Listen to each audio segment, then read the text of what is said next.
Halo, shalom Bapak Ibu, saudara-saudari yang saya kasih dimanapun berada.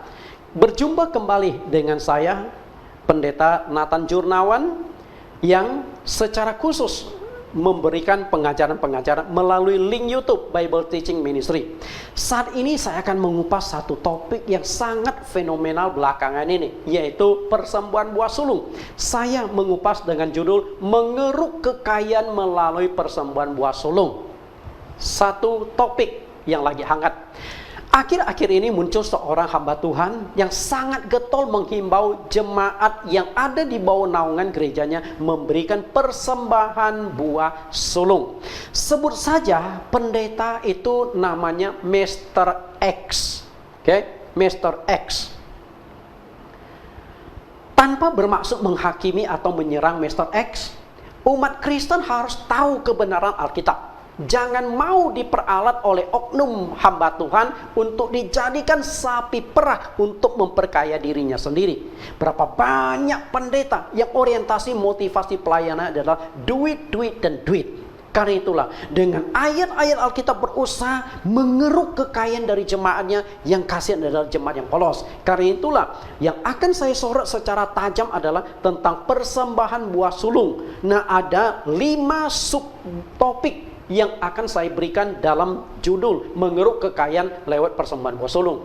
Yang pertama adalah apa dan bagaimana sejarah munculnya persembahan buah sulung itu. Ketika Bapak Ibu memberikan persembahan buah sulung, Anda harus tahu sejarah terbentuknya buah sulung itu apa, supaya kita bisa melakukan pengkajian buah sulung itu masih diperlukan atau tidak. Lalu yang kedua, apakah setiap tahun harus memberikan persembahan buah sulung? Karena Mr. X ini menekankan setiap tahun harus memberikan persembahan buah sulung. Bulan Januari dikumpulkan. Setelah itu bulan Februari dipersembahkan kepada gereja, disetorkan ke kas gereja. Bulan Februari itu adalah bulan yang paling banyak duit di gereja tersebut. Lalu yang ketiga, apakah persembahan buah sulung itu dari seluruh pendapatannya? Mr. X menggunakan ayat Alkitab di Amsal mengatakan seluruh persembahan itu harus diberikan sebagai buah sulung. Nah, kita akan analisa, betulkah dari persembahan, dari seluruh pendapatan Anda, honor Anda, tunjangan Anda, kemudian bonus Anda, fee Anda, semua itu dipersembahkan? Kalau betul seluruh yang dipersembahkan, kasihan Anda sebagai jemaat puasa doa 1 bulan, puasa doa terpaksa gara-gara buah sulung. Yang keempat, apakah persembahan buah sulung zaman sekarang itu masih berlaku? Ini di zaman perjanjian baru. Dengan kata lain, persembahan buah sulung itu mestinya dipersembahkan kepada imam-imam. Nah, apakah sistem keimaman zaman sekarang masih berlaku? Jika masih berlaku, berarti buah sulung masih harus dijalankan. Jika sistem keimaman sudah tidak berlaku, berarti persembahan buah sulung tidak perlu dijalankan lagi.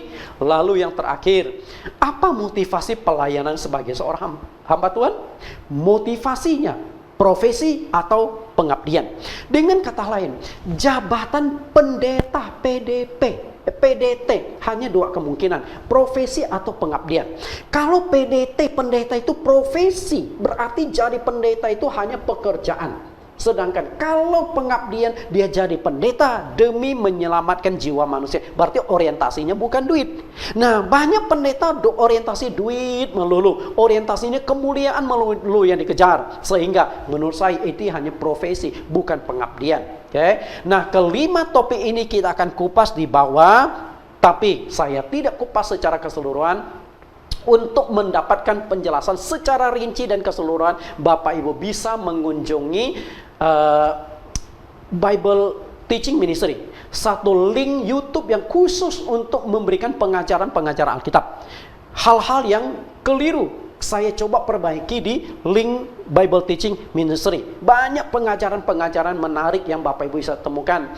Nah, untuk mendapatkan penjelasan secara rinci dan tuntas tentang apakah persembahan buah sulung masih perlu dijalankan atau tidak, Bapak Ibu buka di YouTube Bible Teaching Ministry, lalu search atau cari persembahan buah sulung. Nah, akan muncul. Oke. Nah, setelah itu Bapak Ibu bisa klik di logo Bible Teaching Ministry. Di sana saat ini ada puluhan topik pelajaran yang sangat-sangat menarik. Banyak doktrin-doktrin yang menarik di sana. Nah, dengan segala kerendahan hati ketika Bapak Ibu membuka ini, tolong juga di-subscribe. Karena semakin banyak orang yang subscribe, ratingnya akan naik. Dengan demikian makin banyak orang yang menonton. Karena tujuan kami membuka link YouTube ini adalah semakin banyak orang menyadari, mendapatkan kebenaran-kebenaran Alkitab.